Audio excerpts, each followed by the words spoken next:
ఏపీలో పోలీసులే గంజాయి సరఫరా చేస్తున్నారనే విధంగా తయారైందన్నారు హైకోర్టు అడ్వకేట్ రజని. ప్రకాశం జిల్లా అద్దంకి పోలీస్ స్టేషన్లో ప్రమాదానికి గురైన కారును పరిశీలించారు. పోలీసులు వెళ్తున్న కారులో గంజాయి మద్యం బాటిల్స్ ఉండటంపై హోంమంత్రి అనిత సమాధానం చెప్పాలని డిమాండ్ చేశారు. ప్రజలకు రాజ్యాంగం, పోలీసులకు మరో రాజ్యాంగం ఉండదన్నారు. పోలీసులపై ఏం చర్యలు తీసుకోవాలో చెప్పాలని డిమాండ్ చేశారు అడ్వకేట్ రజని.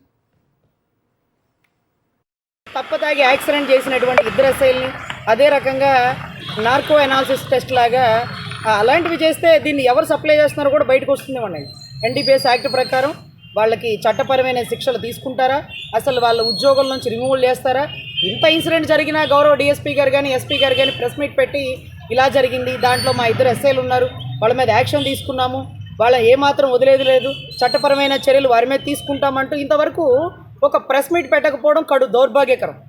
మరి అసెంబ్లీ సమావేశాల్లో కూర్చున్నటువంటి గౌరవ హోంమంత్రి గారు రాత్రి నేను సాయంత్రం 9:30కి కాదండి జరిగింది, సాయంత్రం 5:30కే ఆవిడ ఎక్కడున్నా ఆన్ స్పాట్లో ఒక 2-3 అవర్స్లో వచ్చేయగలిగింది.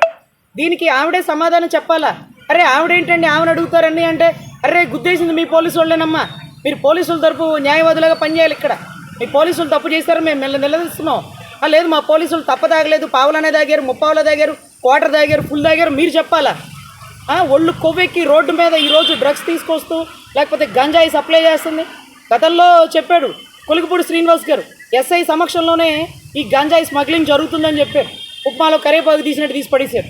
ఈరోజు మరి దీని గురించి గౌరవ మంత్రి గారు ఇక్కడ ఉండే గొట్టిపాటి బుజ్జి గారు ఏమైనా మాట్లాడతారా?